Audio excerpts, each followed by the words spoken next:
que faz um homem moderno, né? Que característica que tem que ter para ser um homem moderno?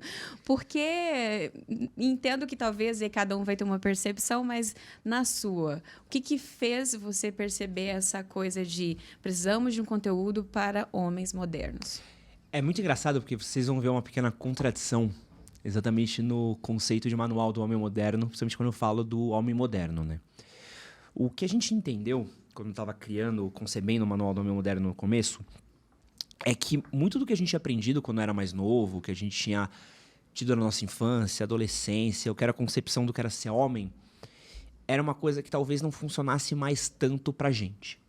Então eu cresci ali, eu nasci em 1987, tenho 36 anos.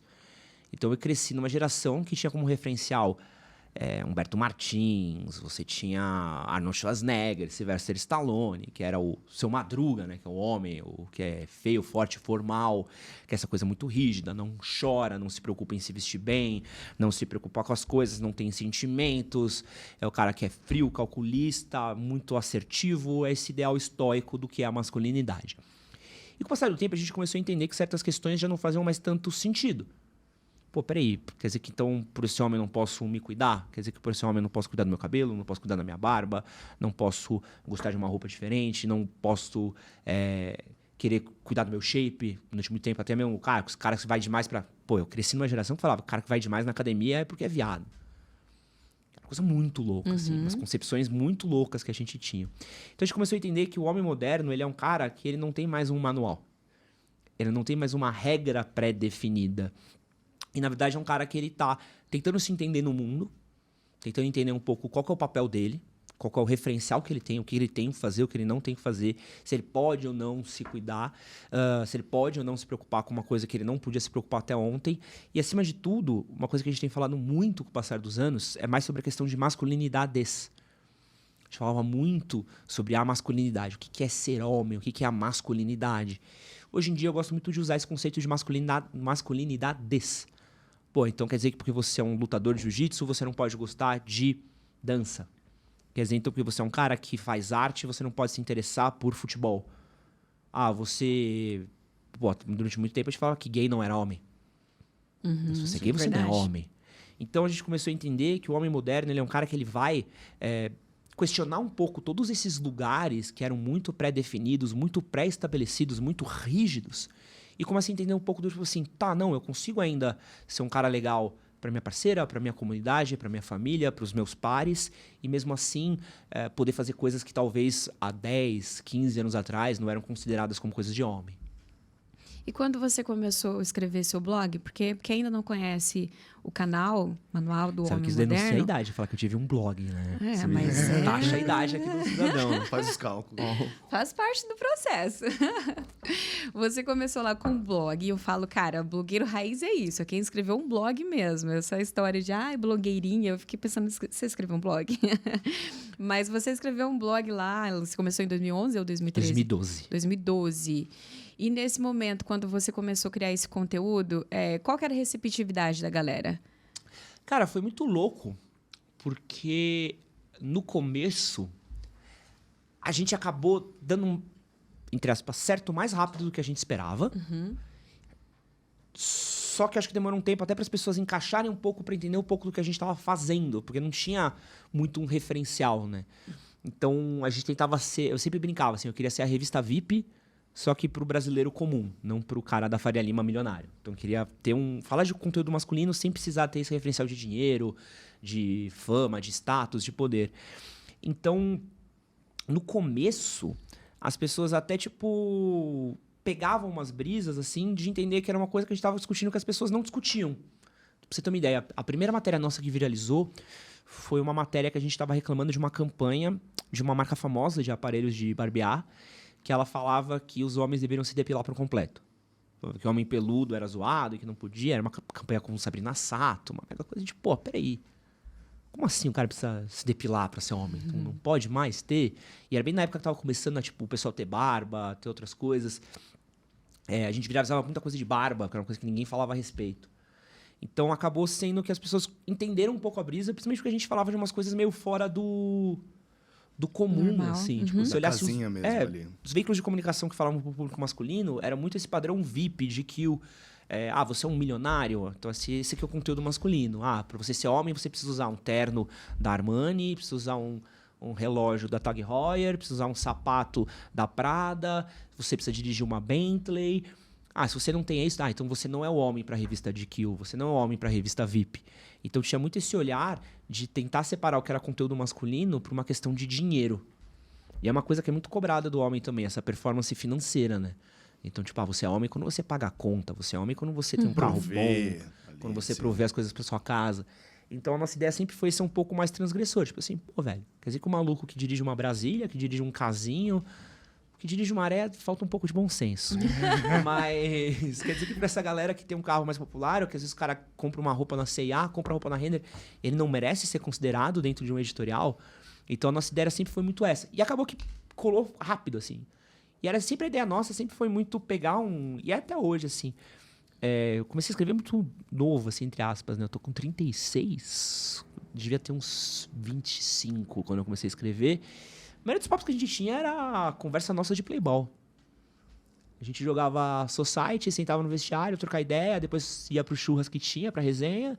E a maioria dos papos, tipo, conversa com a mina, a mina fez isso também, e o que você faz quando a mina faz isso? E ficava os caras na resenha, pra terminar a resenha, eu falava, porra, mano, isso é um post da hora, hein? Chegava e escrevia, pá. Ou alguém contava uma história engraçada, puta, essa história é da hora, né? Ou alguma polêmica. Então a gente pegava um pouco do que era comum da nossa roda e transformava isso em conteúdo. Então acabou sendo fácil e acessível por causa disso, assim. Acho que as pessoas entenderam, porque me acabou dando um pouco de visão pro nosso papo, só que levando para outro lugar, tentando trazer um especialista, trazer uma cabeça diferente, uma reflexão um pouco maior. Uhum. Seu público foi mudando conforme o blog também foi andando, evoluindo? Cara, meu público muda muito, né? Eu falo que eu tenho... Eu não gosto de falar muito de público, porque... Meus papos de marqueteiro.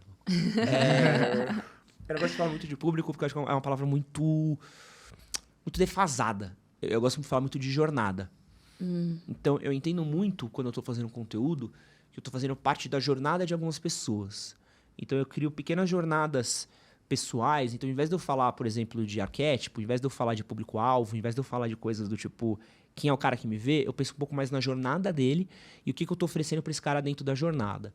Então, por exemplo, quando eu comecei a produzir conteúdo, a gente falava muito com uma faixa ali de 20 a 30, que era a faixa que a gente se encaixava. Beleza. Passar do tempo, quando a gente criou o canal no YouTube, começou a ter muita repercussão com o público mais jovem. Só que o cara que estava no site, ele estava querendo consumir uma coisa. O cara que estava no YouTube, ele era mais novo, ele queria consumir outra coisa. Então, tipo, peraí. Então, eu tô num momento da jornada desse cara no YouTube, tô no outro momento da jornada desse cara daqui. Esse cara tá começando a entrar no mercado de trabalho, começando a ter dinheiro, começando a comprar coisas, começando a conhecer coisas. Esse cara, ele já ganha dinheiro, ele já faz coisas. Só que aqui, o relacionamento dele já tá mais sério, o relacionamento dele já tá mais... ele tá mais inseguro com o término, ele tá mais pensando quando ele vai casar, quando ele vai juntar, o que ele vai fazer, o que ele vai fazer da carreira dele. Beleza. E aconteceu. A gente tá no projeto há 11 anos. Então, a jornada desse meu público fez assim... Nossa. Aí agora eu tenho um público novo no TikTok. Que é Então, diferente que o público que era novo no YouTube, por exemplo. 1.300.000 seguidores no TikTok. A gente teve, sei lá, 7 milhões de visualizações só no TikTok nos últimos 15 dias. Caramba. Então eu tô falando com uma pessoa no TikTok que tá numa outra etapa da jornada. Então como é que eu vou pegar a conversa que eu já tive para esse cara daqui e vou tentar encaixar para a jornada desse cara daqui? Ou eu abro mão do público, eu entendo um pouco de onde eu tô. Então, hoje, eu penso muito essas jornadas pro meu público. Então, se eu quero um conteúdo mais premium, mais cabeça, vamos falar de uma coisa mais aprofundada, mais séria, eu tenho meu podcast. Então, aqui a gente conversa sobre com cara de finanças, com cara que é referências. Então, traz Gustavo Cerbasi, traz Renato Cariani, traz pessoas de lugares diferentes, o Caíto Maia... vão trazer pessoas que falam de negócios, de vida, de coisas para o podcast. O cara quer um conteúdo mais rápido, um tutorial, uma coisa para a vida, eu tenho o YouTube. Eu quero uma coisa mais leve para o cara que é mais jovem, uma piada, uma coisa mais simples, uma coisa mais introdutória. Então tem uma coisa do TikTok e tudo mais. Então a gente tenta pensar muito nessas jornadas, né, para acompanhar o cara de etapa a etapa. E é um pouco, essa é como a gente pensa conteúdo. Eu acho que eu falo, tipo, meu público é o que é homem. Quando você tinha 18 anos, o que você te passava na sua cabeça? Porra, aos 18 anos você tava na cabeça do, pô, quero... Não, é um negócio totalmente diferente. Completamente Vai diferente quando mudando você tem muito. 25 do que quando você tem 30, do que quando você tem 40. Então, eu não consigo pensar... Então, eu penso muito nisso, assim. Tipo, eu tô fazendo parte da jornada dessa pessoa aqui. E você, ouvindo sua explicação, você começou o blog e as suas inquietações, os seus assuntos, tudo isso era do que você também estava vivendo naquele momento. E aí, é engraçado isso. Tá, então o blog ele vai acabar atraindo as pessoas, as mesmas pessoas que têm a mesma vibe que a sua, da idade e daquele momento. Então, conforme você vai crescendo, é a mesma coisa. Vou dar o exemplo de Sandy Júnior. Eu fui fã de Sandy Júnior, beleza. A gente foi crescendo junto. Você eu assistindo ali na tela e crescendo junto, beleza. Então, o seu público cresceu, tinha a mesma idade que você e cresceu. E quando você pega esse público lá do YouTube, é uma galera que você já sabe o que ele passou. Então, você acaba sendo um mentor aí de alguma forma, porque você sabe que lidar, às vezes, com alguma frustração, com essas coisas que a gente sabe que tem, e você consegue manter o ritmo aqui do seu... Penso eu, a sua jornada nesse blog continua porque você continua amadurecendo e você vai conseguindo manter isso. E, ao mesmo tempo, vai conectando com essa... ali. Ao mesmo tempo, vai alimentando uma galera de uma forma muito saudável com esse conteúdo das redes sociais, que é isso. Por quanto tempo que esse público seu, raiz, ele continua te seguindo, né? E de qualquer forma, eu acho que a ideia de quem sempre está nesse meio de como figura pública tem que fazer um papel social aí de dividir essas experiências e falar, ó, isso aqui é legal, isso aqui não é legal. Trazer coisas que agreguem de fato. Então é legal isso. Não, e se pensa pela própria natureza do conteúdo. Eu vim da comunicação, né? Então, sou jornalista, sou formado, trabalhei uma porrada de lugar antes de começar a ter o projeto. Então, pela própria natureza do projeto, pô, a gente quer um guia pro cara aprender a se arrumar, aprender a cuidar da namorada ou do namorado dele, cuidar da casa, cuidar das coisas dele, das contas, um pouco mais de cuidado pessoal.